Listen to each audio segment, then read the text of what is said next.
प्राचीन भारत की शांत वादियों में हिमालय की गोद में बसा एक छोटा सा गांव था। वहां रहता था एक युवक अर्जुन। बुद्धिमान था पर जीवन से निराश।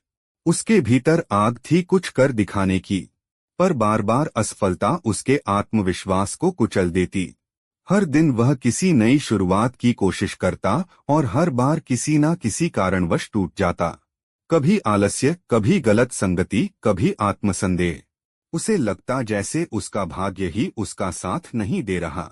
एक दिन जब सूरज ढलने को था और आकाश सिंदूरी हो चला था, अर्जुन अपनी विफलताओं से थककर श्रावस्ती की ओर निकल पड़ा, गौतम बुद्ध से मार्गदर्शन पाने। गौतम बुद्ध एक पीपल के पेड़ के नीचे ध्यान में लीन थे। अर्जुन उनके पास गया, चरणों में बैठा और टूटे हुए स्वर में बोला, भगवान, मैंने मेहनत की, सपने देखे पर हर बार गिरा। अब मन टूट गया है। कृपया मुझे बताइए मुझसे कहाँ भूल हो रही है। बुद्ध ने उसकी आंखों में झांका। वहां आंसू थे, पीड़ा थी और एक चिंगारी भी सीखने की, बदलने की। अर्जुन, बुद्ध बोले, तुम्हारे भीतर 5 ऐसी आदतें हैं जो तुम्हें सफलता से दूर कर रही हैं। अगर तुम उन्हें पहचान लो और छोड़ दो तो जीवन बदल जाएगा। क्या तुम तैयार हो? अर्जुन ने बिना झिझक सिर झुका दिया। हाँ भगवान, मैं तैयार हूँ।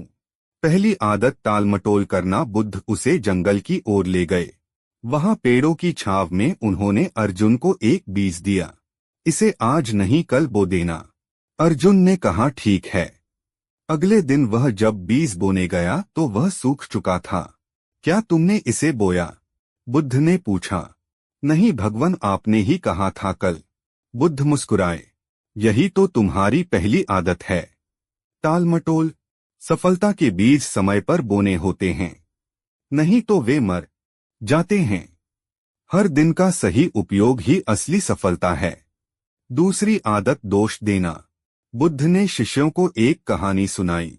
एक व्यक्ति था जो हर बार अपनी असफलता का दोष दूसरों को देता, माता पिता, समाज, हालात। एक दिन वह जंगल में भटक गया और एक कुएं में गिर गया। एक डाली को पकड़कर वह लटका रहा, ऊपर सांप, नीचे मगरमच्छा। तभी ऊपर से मधु टपकने लगा। उसने जीभ से उसे चाटना शुरू कर दिया। भगवान, इसका क्या अर्थ है?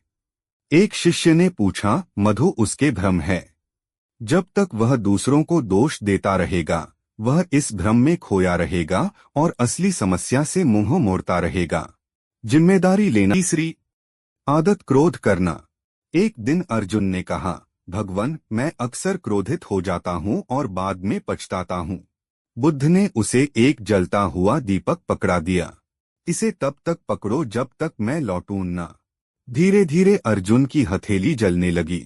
बुद्ध लौटे और बोले, देखो अर्जुन, जैसे यह गर्म दीपक तुम्हारी हथेली को जला रहा है, वैसे ही क्रोध तुम्हारे मन और संबंधों को जला देता है। क्षमा और धैर्य ही स्थायी सफलता के हथियार हैं। चौथी आदत, आत्मसंदेह। बुद्ध ने अर्जुन को एक दर्पण दिया।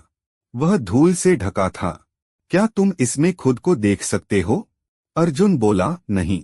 बुद्ध ने दर्पण साफ किया। अब चेहरा दिखा। ध्यान दो अर्जुन। जैसे धूल भरे दर्पण में चेहरा नहीं दिखता, वैसे ही संदेह से भरे मन में आत्मविश्वास नहीं टिकता। अपने विचारों को साफ करो, फिर तुम स्वयं को पहचान सकोगे। पांचवी आदत, बुरी संगति। बुद्ध ने अर्जुन को गांव भेजा जहां शराबी, जुआरी और आलसी लोग रहते थे। एक सप्ताह बाद वह लौटा। भगवान, मैं हर दिन अच्छा करना चाहता था, पर वहां की संगति ने मुझे भी कमजोर बना दिया। बुद्ध बोले, जैसे कोयले के ढेर में रखा कपड़ा काला हो जाता है, वैसे ही बुरी संगति तुम्हारे विचारों को काला कर देती है। सच्चे लोगों का संग ही जीवन की दिशा तय करता है। आदतें छोड़ने की चुनौती। बुद्ध ने अर्जुन को 30 दिन की तपस्या दी। हर दिन सूरज उगने से पहले उठो, एक गरीब को भोजन दो, क्रोध आए तो मौन रखो, दिन में एक बार जरूर ध्यान करो और हर रात आत्म मंथन करो। क्या आज मैंने कोई बुरी आदत अपनाई? अर्जुन ने यह मार्ग स्वीकार किया। शुरू के दिन कठिन थे, पुरानी आदतें बार बार उसे खींच दी, पर धीरे धीरे अर्जुन बदलने लगा। आलस्य की जगह अनुशासन से कार्य करने लगा।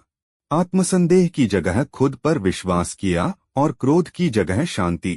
30 दिन बाद अर्जुन बुद्ध के सामने आया और शांत, स्थिर और उज्ज्वल। भगवान, मैंने अपने जीवन में पहली बार शांति महसूस की है। बुद्ध मुस्कुराए, तुम्हारा जीवन इसलिए नहीं बदला क्योंकि तुमने कठिन तपस्या की, बल्कि इसलिए क्योंकि तुमने अपनी आदतें बदली। आदतें ही तुम्हारा भविष्य तय करती हैं। वर्षों बीते, अर्जुन अब एक शिक्षक बन चुका था।